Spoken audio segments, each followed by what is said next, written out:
ఒకసారి ఒక తుమ్మెద, కొంతమంది వినుంటారు ఈ శ్లోకాన్ని, సాహిత్యం తెలిసిన వాళ్ళు దాదాపుగా వినుండొచ్చు ఈ శ్లోకాన్ని. ఒక తుమ్మెద ఏం చేస్తోంది అని అంటే ఒక కమలం లోపలికి వెళ్ళింది. ఆ కమలం లోపలికి వెళ్ళి అక్కడ ఉండేటటువంటి మకరందాన్ని ఆస్వాదిస్తూ ఉన్నది.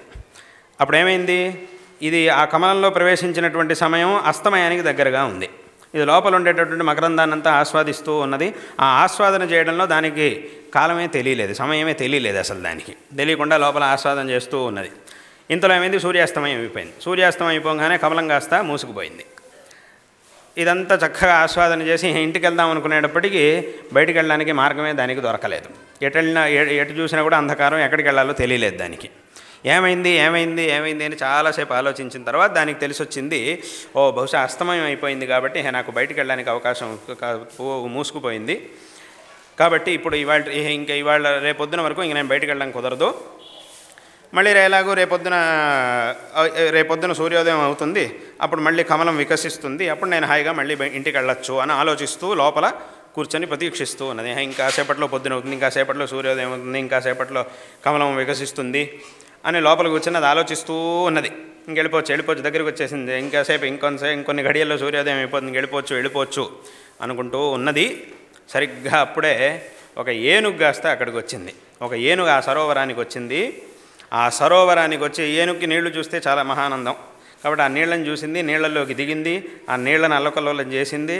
ఆ చేసే దాంట్లో ఈ పువ్వుని ఎత్తి తన యొక్క తొండంతో ఎత్తి ఎక్కడో దూరంగా విసిరేసింది. అది కాస్త ఎక్కడో పోయి అది ఒడ్డున ఎక్కడో పడింది. ఆ కమలం అనేది నీళ్లల్లో చెట్లు దీంట్లో ఉంటే, ఆ తీగలో ఉంటే అప్పుడు అది వికసిస్తుంది. నీళ్లల్లో ఉంటే బయటపడేశారంటే ఇంకా అది అయిపోయింది, వాడిపోతుంది, ఇంకా అది మళ్ళీ తెరుచుకోవడానికి అవకాశం లేదు. ఆ లోపల ఉండేది అంటే ఏమిటి, ఇది అనుకున్నది నాకు ఇంకా బోల్డంత సమయం ఉంది, రేపొద్దున అయిపోతుంది, తర్వాత వెళ్ళొచ్చు, ఇంకా వచ్చే తర్వాత పనులన్నీ తర్వాత చేసుకోవచ్చు అని అనుకుంటూ లోపలే కూర్చుంది.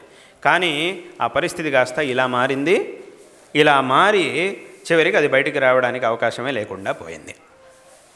కాబట్టి ఈ విషయం అంటే ఆ శ్లోకాన్ని ప్రాచీనులు చెప్పినటువంటి శ్లోకం, రాత్రిర్గమిష్యతి భవిష్యతి సుప్రభాతం భాస్వాన్ ఉదేష్యతి హసిష్యతి పంకజశ్రీ ఇత్థం విచింతయతి కోశగతే ద్విరేఫే హా హంత హంత నళినీం గజ ఉజ్జహార అని చెప్పారు శాస్త్రంలో. కాబట్టి అంటే ఏమిటి, మనం అనుకుంటూ ఉంటాం ఇంకా చాలా సమయం ఉంది అని. కానీ మనం చూస్తూ ఉండగానే ఆ సమయం అంతా ముగిసిపోతుంది, మనం అనుకున్నటువంటి సమయం అంతా పూర్తయిపోతుంది, ఖాళీ అయిపోతుంది.